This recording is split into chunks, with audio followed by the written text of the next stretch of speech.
in these higher dimensional realities, the delusion of scarcity fades and we realize its evanescent nature. We transcend it and realize that when we say abundance, we usually mean a lot, but it is staggeringly bigger than that. It is inexhaustible resource that we can use and distribute freely without fear that we're going to somehow run out. I am not a capacitor that gets charged with spiritual energy. I am energy. The universe is energy. I'm going to digress for a moment, and I've wanted to talk about this for a while. There are, within 5 and 6 dimensional physics, actually within present day physics, there's this thing called dark matter and dark energy, and modern physics doesn't really know what it is, but we do know that it is, or rather that there is some force that we cannot define except to call it dark matter and dark energy that is acting upon the material universe in a way that's the only way modern physics can be explained. The universe behaves as if it has more mass than we can identify. The universe behaves as if there is a far greater level of energy acting on it than is accounted for in physics without the compensation of dark matter and dark energy. I have a theory for this. If fifth dimensional space-time is contraction and expansion, and we exist at the nexus of contraction and expansion, where energy and matter coexist, then dark matter would be further contraction in fifth dimensional space-time and would account for a more solid reality. It would account for the mass discrepancy, in theory, that we're seeing between the model of physics of what should be happening and the model of physics of what is actually happening. The discrepancy there could be accounted for by contracted energy that exists with us, but not in a way that we can actually feel. We know that gravity is this weird anomaly that bends space and time. In other words, it is not constrained to the static nature of time. We know that mass or matter causes gravity wells, or at least there's some very clear correlation between those two. Therefore, dark matter is some massive object that exists, but not in a way that we understand existence. It exists in a parallel, I don't want to say dimension because it's not a different dimension. It's our dimension, but it's kind of alongside ours. We do directly interact with it often, but we can't see it. I mentioned this a couple of vlogs ago. We may have powers that society trains us out of. If you work with children, and my wife does, occasionally children will tell you they see things that adults don't see. And oftentimes we pretend, we tell ourselves that the kid isn't actually seeing the thing. Parents who are more aware, they're like, Mommy, there's a monster up in the corner. The parent might respond with, oh, that's silly. Or they might respond with, oh, that's silly, but also feel a little scared themselves that there is actually something that's there that the child is seeing and the parents are not. Other people who are further along in their mystical journey than I currently am, might say, oh, and then enter into a sort of transcendent meditative state and open their eyes to be able to see the thing the child is seeing. It is possible the child makes things up. We do that. But we need to also acknowledge that children see things with less filters than we do, and they may be seeing a reality. That's a lot of ifs. That's a lot of posits. We don't know everything. That is the possibility for dark matter. I think spirituality calls them demons. I think there's a universe that works with ours alongside ours that we can't see. It allows for the possible explanation of what dark matter is. Then there's dark energy. The universe is expanding. Its acceleration is expanding. It shouldn't be expanding. Matter, the force of the Big Bang should not be accelerating things, but things are accelerating. Things should be decelerating. That's how our physics works. Further, every single massive object, ourselves, Earth, the stars, a given galaxy, should be causing space-time to contract.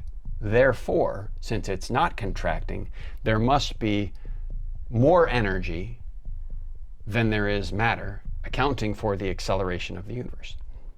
Again, back to expansion. If matter is the direction of contraction and energy is the direction of expansion, then we enter into a possibility that as the universe expands, we are accessing higher and higher energy, which would account for the universe's expansion accelerating. This is why I bring this up in this context. If we are energetic beings primarily, of which our material form is a small subset, then we are part of that ridiculously extraordinary amount of energy that is the universe, that is causing the universe to expand at accelerating rates, that is overwhelming the gravitational contractive force so completely that the universe's expansion is accelerating. That's what we have access to. So when I say our energy is inexhaustible, I am not a capacitor.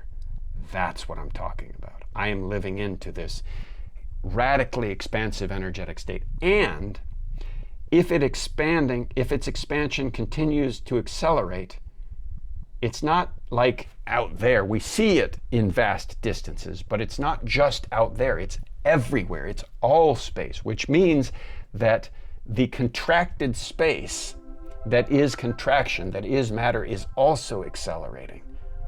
We don't see it because it's small, but it's happening. And this coincides with the spiritual argument of all things being reunited into perfect unity with Creator, with energy, with higher self. How wild and trippy is that? What if the end of the universe isn't a bang or a crunch or a great cooling equilibrium? What if it is a punctuated, increasingly energetic states of transcendence, such that the universe doesn't end, it phases into a new phase of its existence, which is a higher energetic state? That's my current belief. And when we operate into that state, to bring it full circle, when we co-create from that energetic self into this reality, that's where we have free will. Not as a static time being, but as a transcendent energetic being. Not to contrast those two, they're not in contrast. When we are in our expanded, when our aware, this stuff gets so hard to talk about because it's like there are all of these models that intersect with each other, and you kind of have to use a certain physics in one point and then transition to another model in another point, but they're not separate. So it's weird to, the language is just so not up to the task of talking about these things. I'm working on that. I think that's pretty amazing. On the Tuesday that I went to visit my friend Kyle in the hospital, that was the same Tuesday that the Garden Grove City Council meeting happens. And I intended to, after I visited my friend Kyle, go to the City Council and make a more powerful argument to them for putting in the sewer grates to evict the sewer drug gang. The argument that I presented was that we need it because my personal neighborhood was at risk. The City of Garden Grove has allotted the Public Works Division $50,000 limit to what they can spend without City Council approval. This is a good idea because it gives the Public Works Department plenty of leeway to do what it wants to do without threatening the global city budget. And they need that latitude to do work. Otherwise, the City Council will just be inundated with, oh, we need a new pipe fitting. We needed another wrench. We needed another truck. We needed another whatever. And then the City Council would get nothing else done. The sewer drug gang grates that I want, originally, if it was just my drain, it would have been less than $50,000. Now, I spoke with the guy who runs the Public Works Department in charge of these particular drains. It happens to be the flood control supervisor. Yes, that's a job title.